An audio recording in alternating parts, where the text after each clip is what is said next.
Welcome to Table for One. I'm the narrator, and today we're going to open up this box. Let's get rolling.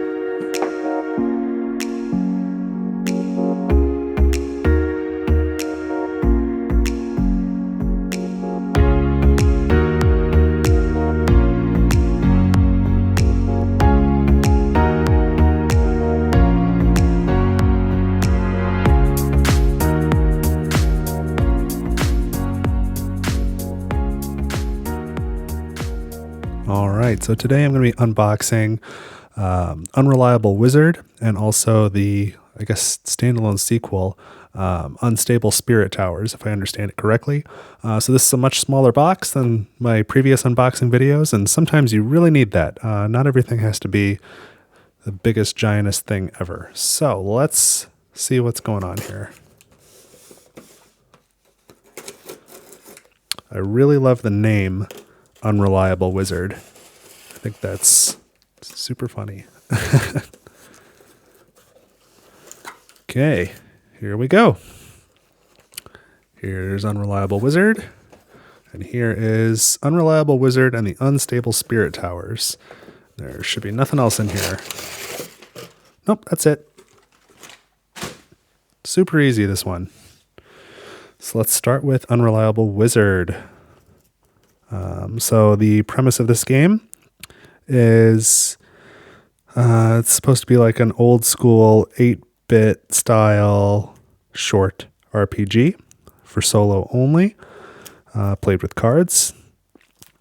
And the plot is something along the lines of, the Dark Lord captures the princess or something.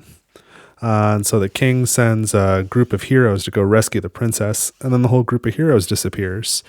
So then the king asks the royal wizard to save the princess, but the royal wizard is like sick with the flu or something. So they send their apprentice, and that's you.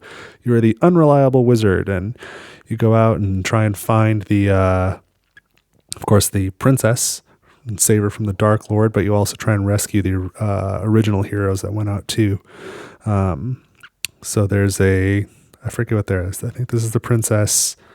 I want to say the paladin, the hero, the paladin, the monk, unreliable wizard, and a porcupine.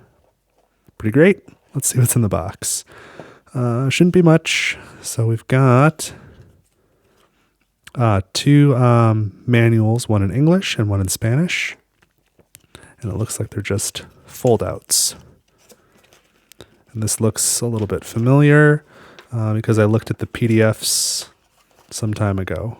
It's been a little while. I don't know how to play off the top of my head, but pretty short rule book, which is nice.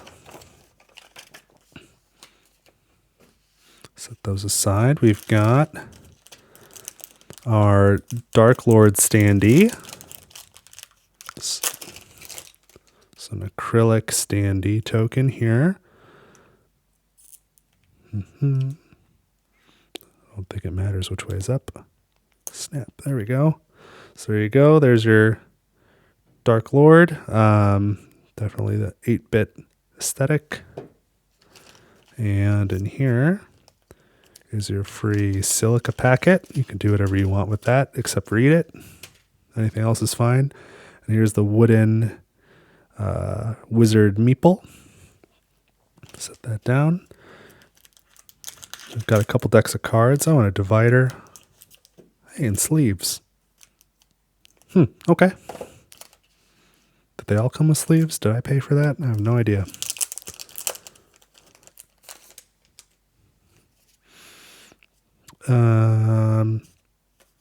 These are some cards in Spanish.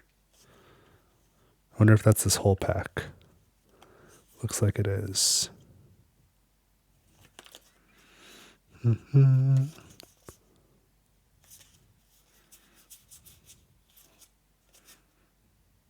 it looks like this whole pack is just the Spanish pack.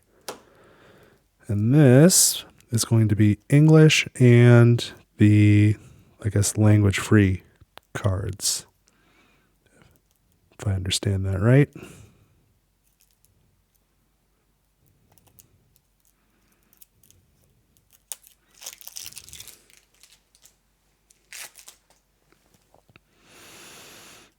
Area details. Okay. So that's kind of fun. Here's the map. So it's just 3 cards, side by side by side, upside down. Let's try that way.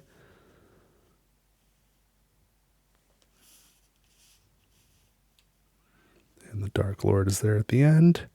And you move your little meatball across this hex map, and I believe the Unreliable Wizard that you take damage as you go.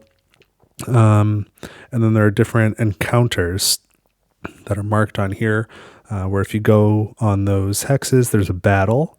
And I think the enemies are sort of randomized. It's a deck of cards, and so they could be anywhere, but different ones have different abilities based off of what type of land they're in. And defeating them can either earn you new spells or it can help you find your lost companions. So we've got some of the enemies here.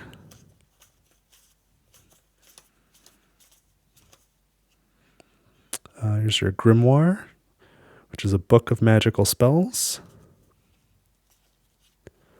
Skills. Second Grimoire that you can earn more spells. These are magical abilities. And then some of the people you can find the princess. She joins your party. And I think each one is double-sided, so you can choose you want the princess with this ability or with this other ability. Then the second princess, there's 2 versions of the princess in this edition. Hero, monk, paladin, porcupine. And then here is the Dark Lord card. Oh, and here's your Unreliable Wizard card. So this is these 2 together. So these are your hearts, your health. It starts at 1 and snakes all the way around to 30. So use this card here with the little heart counter on it. And you can start at 30 and count down every time you take damage or move back up. Fairly simple. I really like it. I will definitely be playing this on this channel. Well, I will likely be playing this on this channel. I should check myself before I say definitely, because I need to review the rules and make sure it's not going to be like super long. Then again, I play Voidfall on this channel, so I'll probably play it. I'll keep the Spanish cards. Why not? Save the silica gel for later. Okay. It's Unreliable Wizard. Oh. I suppose I want these 2. Did those go like that? They must have gone like that. All right, so Unreliable Wizard and the Unstable Spirit Towers. So I believe this is a standalone sequel. And it looked pretty cool. I did a little bit of research on these, not a ton, enough to know that I thought I wanted them, so I bought them. But I didn't go too in depth beyond that. But I think there might be other sequels out there. I don't know if the originals, I want to say they're in Japanese, which would make sense for 8-bit RPGs. I think there might be additional sequels out there that maybe we'll get someday, because I thought I saw somebody talking about a meeple of like an archer. There's no archer in these games, but the Unstable Spirit Towers, and I didn't really show you on the side of this box, it's got the enemies. There's the back of the box. I guess I could have showed you that. Travel the world, cast spells, slay the demon lord, save the princess. Neat. So on this box, on the side, we've got the Unstable Spirit Towers. So let's see what this looks like. Yes, this was just on top.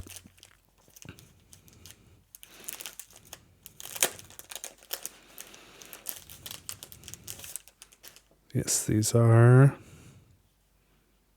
the 2 versions, again, English and Spanish. I think this is going to be the same size. It is. So nice and concise. Front and back. I don't know if this is A4.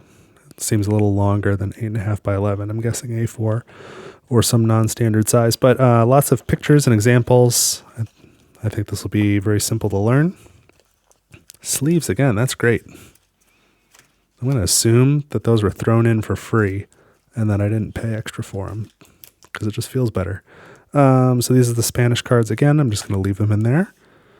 No need for me to open them. I've got a pretty tenuous grasp on English. I don't need to go throwing another language in there. These things are just the worst.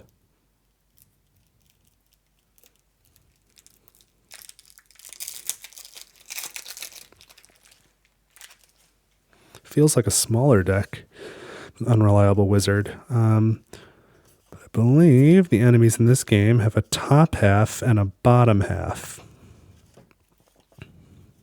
So I think you can mix and match a top and a bottom. So these are some of the tops. So it tells you what kind of magical spells. I don't know if this is what they do or what they block against. I think it's fire, earth, and water. It's got their health across the top. Works similarly to the wizard's health.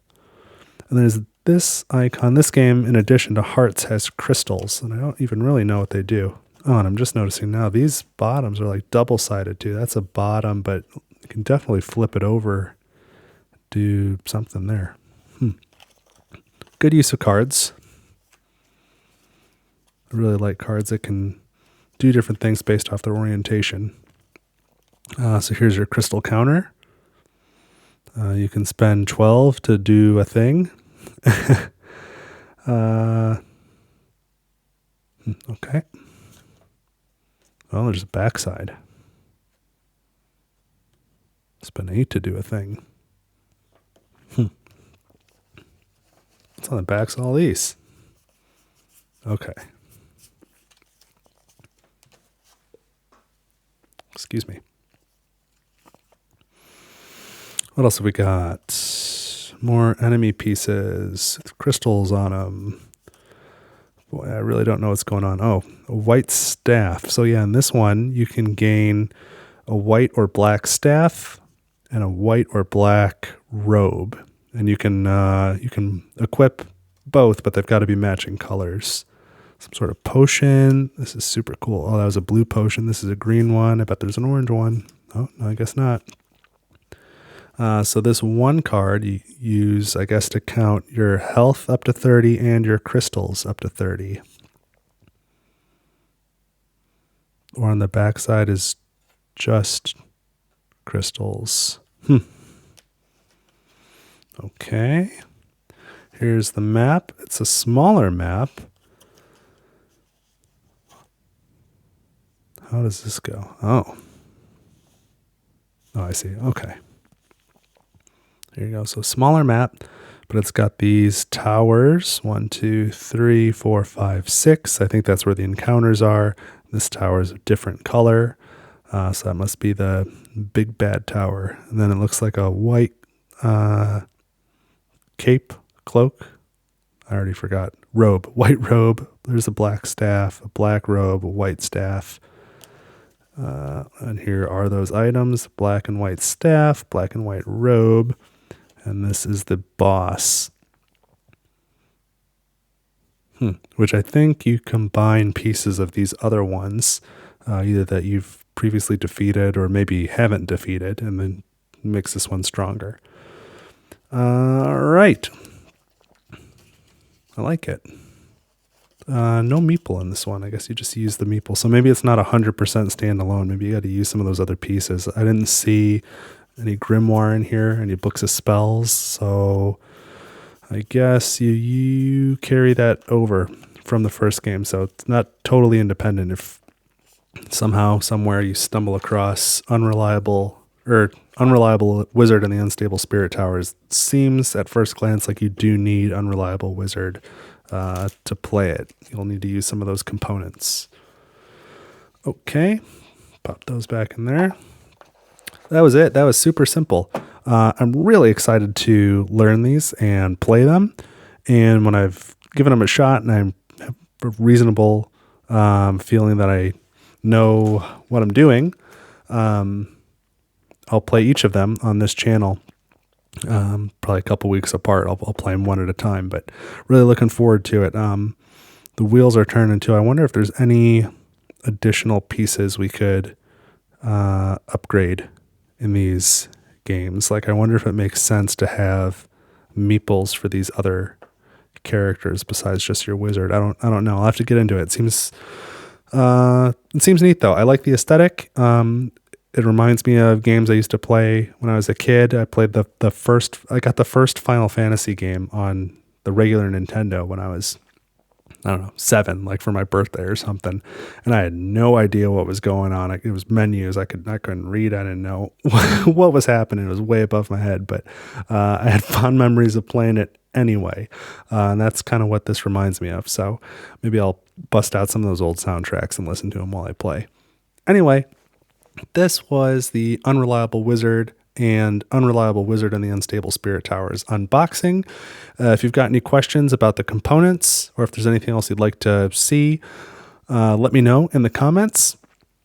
And if you have any info about are there other games in this series that may or may not be translated into English later, I would be really curious to know, especially about that Archer piece. Is that a fever dream I had, or is that real? Is there a Archer meeple out there somewhere in the world? I am curious, but that's what I've got for now. So if you made it this far, feel free to subscribe and like. I always appreciate that. And I will see you next time. Thanks for watching Table for One.